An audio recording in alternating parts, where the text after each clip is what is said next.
Hoi! This video is sponsored by Faber & Faber for this book, Rebel of the Sands. While I was reading this book, I was thinking a lot about the concept of strong female characters, and this is of course by no means a new topic, but nonetheless it is one that I really wanted to discuss with you guys today. Over the years I've been to a lot of panels discussing this topic, but I've never really talked that much about it on my channel. First, I'm going to tell you a little bit about this book, and then I have a huge pile of other books next to me as well, featuring lots of YA female characters that I also wanted to bring into the discussion. By the way, I don't know if you can tell, but I'm wearing my feminist with a to-do list pin that Rosianna got for me for Christmas as an excellent present. Obviously the first thing that struck me about this book is the amazing cover. It is slightly debossed, so you can like feel the ridges in this, and it is just absolutely beautiful, and I think really fits the book very well too. The author is Alwyn Hamilton, and this book actually came out last week. I get a lot of emails in my inbox with pitches for different books, and this setting immediately appealed to me. And this is basically a western with a lot of Arabic culture thrown in, and also some fantasy. I loved the first chapter immediately. It's a story of a girl called Amani. Both of her parents are dead. She's living with her uncle and aunt, and she lives in this town called Dustwalk, which is basically just like a dead end. While reading it, I really imagine it as one of those towns in a western where there's like 10 houses on one side of the street and 10 on the other side in the middle of a desert. She hates her life there, and all she wants to do is get out. And then one day she meets a foreigner who is sort of on the run and has some other plans. He manages to help her escape from the town, and that is where the adventures start. Now there's a lot of background of sort of magical creatures and a magical history that surround this town and this country. And the thing that sort of brought up the conversation for me as strong female characters is that it starts off with Amani dressing up as a boy to go to a shooting tournament where she wants to win a bunch of money and try and escape. And she is basically the best shot in town, but has to dress up as a boy. And then very early on there's also sort of the conversation about marriage and about how it's expected, and about a man sort of threatening to tell the police about what she's done if she doesn't want to marry him, and all she wants to do is just to get the hell out of there. Obviously in the last couple of years there've been a lot of discussions about strong female characters, and there's been a huge wave of books where the sort of YA female protagonists are very physically strong. We've got Divergent,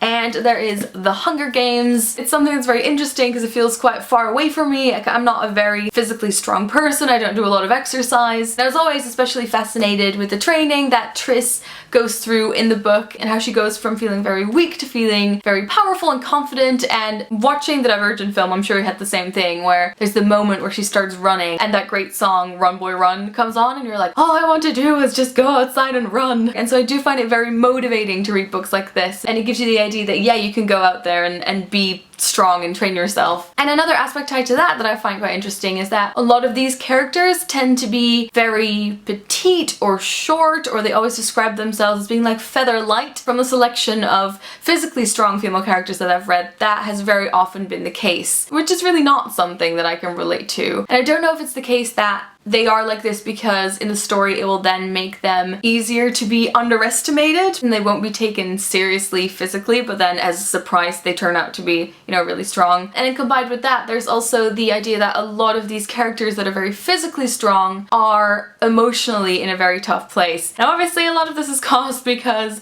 the situations that they're in, very often being a sort of dystopian situation, is just harrowing and they go through horrible things. But it seems to be a thing that frequently goes hand in hand. Now besides the physically strong female characters, there is a huge variety of other ways of being strong that I personally find a lot more interesting, but that I sort of wanted to go through, you know, to bring up some different examples. You can see the pile of books in the corner slowly changing. I want to start off with Daisy from How I Live Now. I absolutely love this book. It was sort of one of the first YA books written, and Daisy is very much a character that's very held back. She has a lot of personal problems to overcome in a situation that's way bigger than herself, and this is a really good example of a character coming into themselves and being in a situation where they're forced to deal with their problems and sort of grow from that. And then there is The Disreputable History by Frankie Leno Banks, where Frankie decides to sort of stand up against her boyfriend and against the boys only secret society that he is in, and she absolutely outwits them and takes the stand and sort of goes against a lot of her feelings to fight for what she thinks is right. And the next one I thought would be an interesting discussion topic to bring in, We Were Liars. Cadence is a character that is